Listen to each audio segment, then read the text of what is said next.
JR 15 Minutos conversa hoje com você sobre o próximo passo da automação, hein? Já imaginou ter um agente particular de compra, mas ele não é um agente humano, é a inteligência artificial comprando por você.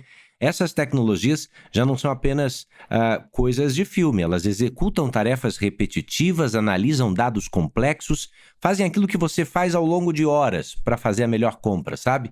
E elas tomam decisões negociando produtos e serviços de forma autônoma. Para entender os impactos, os desafios, as oportunidades desse avanço, nós contamos com a presença de Camila Guimarães, professora do INSPER, gestora de proteção de dados e inteligência artificial do escritório Opsi Blum Advogados. O JR 15 Minutos vai discutir, portanto, eficiência estratégica, ética e um mundo cada vez mais automatizado, né, professora? Bem-vinda. Olá, Edu, muito obrigada pelo convite. É um prazer estar aqui com você hoje. Minha cara Camila, você consegue explicar para a gente de forma simples o que exatamente é esse agente de compra por inteligência artificial? Vamos lá, Edu. Estamos vivendo uma nova era de transformação com inteligência artificial aí desde 2022, pelo menos. E a grande promessa para esse ano de 2026 são as compras efetivadas via agentes autônomos. E o que seriam esses agentes? Esses agentes eles são feitos baseados ainda naqueles grandes modelos de linguagem que popularmente a gente chama, né, das IAs generativas, que pode ser, por exemplo, o ChatGPT, o Gemini, o Claude. A gente tem diversas Big Techs com esse serviço hoje em dia, e elas lançaram novas funcionalidades que permitem que os usuários criem esses agentes. Então, eu modelo esse agente para uma tarefa específica que me tomaria muito tempo. Então, eu dou para ele alguns parâmetros do que eu quero. Eu vou dar um exemplo aqui de passagem aérea, né? Algo que a gente sempre fica buscando a melhor oferta, as melhores datas. Eu dou uma tarefa para esse agente de IA, falo que ele vai ser o meu agente pessoal para programar minhas próximas férias, dou o meu destino de interesse e as informações necessárias. Por exemplo, eu quero ficar 10 dias nesse destino, eu prefiro voos pela manhã, e ele vai procurar, dentre todas as companhias aéreas, quais são as opções de voo que melhor se encaixam dentro dessas minhas referências. O que essas plataformas têm feito, Edu, é viabilizado junto com meios de pagamento, e tem toda uma infraestrutura por trás para que o usuário tenha a possibilidade de iniciar essa busca dentro de um modelo de IA, né, dentro de um sistema de IA, e eu finalizo também essa compra. Então, isso vai remodelar a forma como a gente consome hoje. O nosso consumo online, ele vai ser bastante modificado a partir dessa possibilidade de eu inicio a busca e eu finalizo a minha compra dentro de um ambiente apenas. Quantas pessoas não passaram as madrugadas acordadas porque as companhias aéreas costumam fazer aquelas grandes feiras de preços, né? Quer dizer, você faz essa encomenda por prompt, vai dormir e acorda com as suas passagens emitidas. É disso que a gente está falando? É quase isso, Edu, porque a gente tem uma camadinha aí que está um pouco nebulosa, que é em relação à efetivação da compra, ao fechamento, porque a gente vai ter duas opções, e aí eu entendo que vai ser uma questão de tomada de risco, e aí vai depender do quanto o sistema financeiro está disposto a tomar esses riscos, e eu vou explicar por quê. Uma coisa é, nesse meu exemplo, eu dou um parâmetro e falo que, olha, eu quero que a passagem fique dentro desse valor, e dou um máximo de R$ 3.000. Ele vai me voltar com as opções com o máximo desse valor. Mas é mais seguro para o cliente também, para a companhia aérea e para todos esses atores que vão fazer essa compra ser operacionalizada, que eu dê ainda o último ok. Então, ele vai me dar um leque de opções, e eu falo, olha, dentro dessas opções, essa daqui é a mais conveniente para mim, e aí eu dou um comando para a compra ser efetivada. Isso traz mais segurança para os clientes e também para as empresas. Esse modelo da compra 100% autônoma, eu entendo que ele vai ser possível num curto espaço de tempo, mas a gente fala de muito mais risco envolvido, porque a gente pode falar assim, olha, eu queria de R$ 3.000, mas só que tinha uma opção aqui que o horário era mais favorável para mim, então você cumpriu, você executou o que eu pedi, mas podia ser melhor, vamos supor. Então, eu acho que a gente ainda vai passar por essa camada intermediária da compra ser modulada mediante pelo menos um de ok, um concordo, porque a gente ainda tem que falar das autenticações bancárias também, né? Sem dúvida, os bancos vão tomar um grande risco se colocarem nas mãos da automação a senha do sujeito, né? E aí a gente vai começar a falar sobre a ética do algoritmo, né? A gente vai parar para pensar sobre a que senhor ele serve. Ele serve à companhia aérea que tem interesse numa compra individualizada e um pouco emocional, ou ele serve a mim que tenho uma assinatura desse serviço, mas também preciso economizar no máximo possível. Quais são os parâmetros e os limites para essa ética do algoritmo, doutora? Esse é sempre um dilema bastante inflexível, Edu, e aí eu vou falar de um termo que a gente usa na literatura de inteligência artificial, que é a intervenção humana, e é algo que eu acredito bastante que funcione. Quando a gente pensa nessa inteligência artificial completamente autônoma, que vai tomar todas as ações por nós, estamos também, enquanto ali clientes, assumindo um risco por isso. E acho que a gente precisa calibrar um pouco, porque esse risco é bastante elevado. Então, a gente vai precisar de uma ética, tanto daqueles que estão desenvolvendo em adotar os melhores modelos para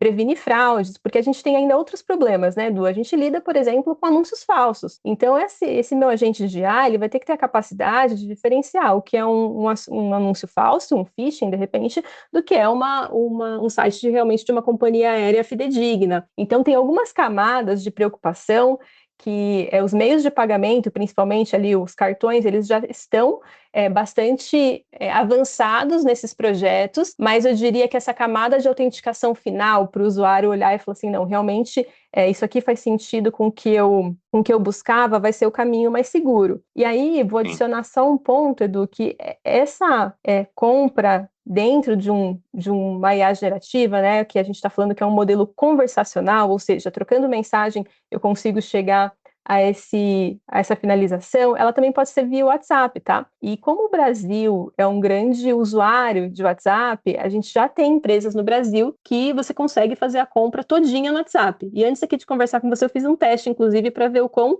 acurado estava essa jornada e a experiência foi boa, tá? No final das contas, você recebe pelo próprio WhatsApp o link para o pagamento e acabou? Na verdade, não é nem o link para o pagamento. Eu escolho a opção de pagamento, ele apareceu ali o Pix, apareceu a opção de cartão, eu cliquei ali, ele não me redirecionou para um outro ambiente, dentro do próprio WhatsApp, e aí meu produto alvo era uma TV, eu fiz perguntas específicas sobre a TV, perguntando se ela poderia ser pendurada na parede, etc.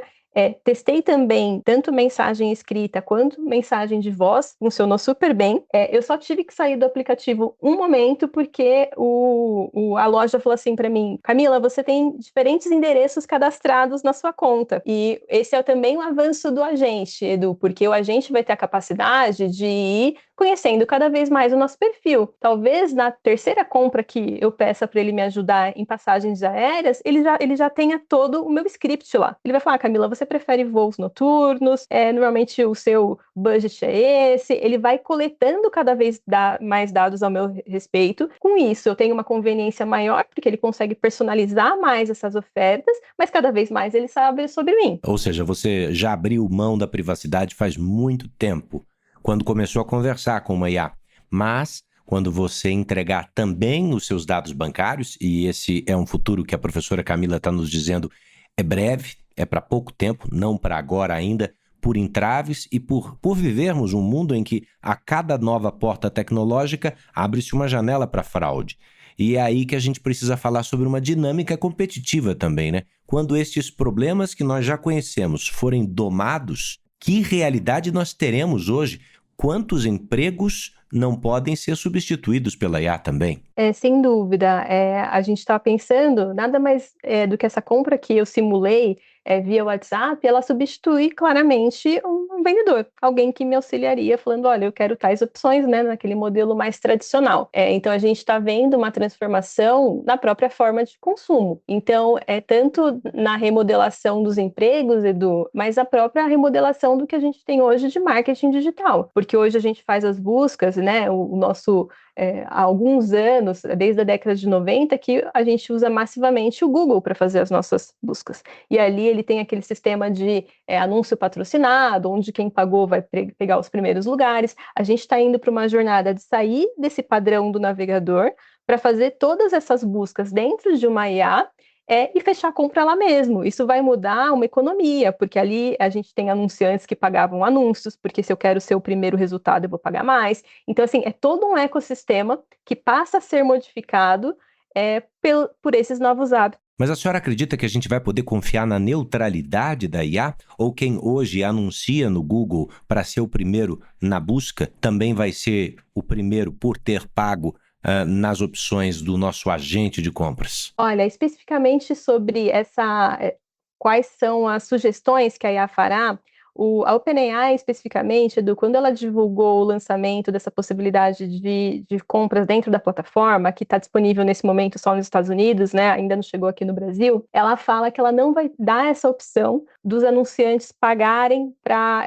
ocuparem as melhores posições. Então, ela está apontando uma aparente neutralidade. Me parece que o movimento dela, e obviamente não é porque ninguém é bonzinho, né, de fazer isso, porque a gente está falando de uma economia, isso via de regra é pago, mas eles querem fisgar e conquistar a confiança do consumidor. Então, me parece que é uma estratégia de falar assim, olha, eu realmente vou ser imparcial aqui nos resultados que eu vou trazer para você. Então, esse é um primeiro modelo. Mas eu acho que o futuro é muito dinâmico, então não acredito que seja um modelo eterno, né? Pode ser que a gente veja essa mesma tendência de quem paga mais é o primeiro a ser anunciado ou ofertado como opção. Sim, dependerá provavelmente dos formatos de monetização das plataformas. Se as pessoas aceitarem pagar pelo serviço da gente, provavelmente terão mais chance de ter uma neutralidade que as beneficie. Vamos esperar para saber, né? Mas ao lidar com pagamentos e com negociações, que riscos as pessoas já devem se preparar para enfrentar? Vamos falar um pouquinho sobre as fraudes e sobre como, no mundo jurídico, nós precisamos nos cercar de cuidados para termos provas daquilo que fizermos, professor. O Brasil, infelizmente, ele já figura nos rankings dos principais países com uma quantidade exorbitante de fraudes, e isso tem aumentado cada vez mais. Os fraudadores, eles se valem cada vez mais justamente de mecanismos tecnológicos para tentar romper barreiras e tentar ludibriar essas camadas de proteção.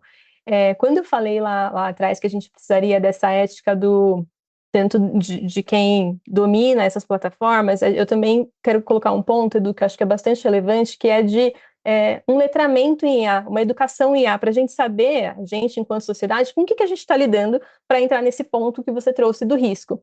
Porque quando eu não tenho em mente que um modelo de IA ele pode errar, porque ele é o que a gente chama de probabilístico e não determinístico, eu passo a confiar com um certo pé atrás. Então, essa é uma primeira premissa. Eu tenho que saber que bicho é esse que eu estou lidando, porque ele tem uma capacidade muito grande de convencer a gente. As respostas de modelos de IA, de agentes de IA, elas são muito acuradas e faz com que a gente leve aquilo como verdade absoluta. A gente precisa saber que não. Modelos de IA vão errar. E esse erro pode acontecer tanto por essa característica inerente à própria tecnologia, ou porque agentes maliciosos, hackers, vão tentar invadir, vão tentar corromper esse sistema. Quando a gente fala de meios de pagamento no Brasil, o Brasil é muito avançado em relação a essas inovações, né? Somos modelo no mundo em relação ao PenFinance, ao Pix, e com isso a gente acaba avançando também nas autenticações, nas formas de proteção. Então, eu imagino que, muito recentemente, Edu, a gente deva ter alguma manifestação do Banco Central em relação a isso, para dizer quais são os mecanismos mínimos de autenticação que essas plataformas vão precisar para dar uma credibilidade maior nessa compra. O que eu diria para nós, enquanto sociedade consumidora, é para a gente manter o senso crítico ainda bastante elevado. Então, se eu quero fazer uma compra usando agente de IA, e eu tenho essa opção, né, de ter essa intervenção humana, cheque, né? Confira o preço, veja se o site é confiável, porque a gente sabe que tem esse problema de sites com engenharia social. Eu acho que esse double check, essa checagem humana vai trazer mais confiança até que a gente consiga ver a tecnologia realmente implementada e trazendo a confiança que a gente espera. Camila Guimarães, professora do INSPER, gestora de proteção de dados e inteligência artificial do escritório Opsi Bloom. Foi uma honra falar com a senhora, professora. Veremos para onde esse futuro nos leva. Muito obrigada, Edu. Esse futuro é dinâmico. Vamos acompanhar. Vamos acompanhar sim. O JR 15 Minutos está terminando aqui. agradecendo a sua companhia e lembrando que você pode ouvir este ou outros episódios na sua plataforma de streaming predileta ou no portal r7.com. Esse episódio teve produção de David Bezerra, estagiárias Agatha Tavares, Bárbara Maiato e Mariana Picciarelli, sonoplastia de Bruna Franco, coordenação de conteúdo Deni Almeida, direção editorial Tiago Contreira, a vice-presidência de jornalismo é de Antônio Guerreiro. Eu sou Edu Ribeiro, agradeço a sua companhia e bora pra próxima.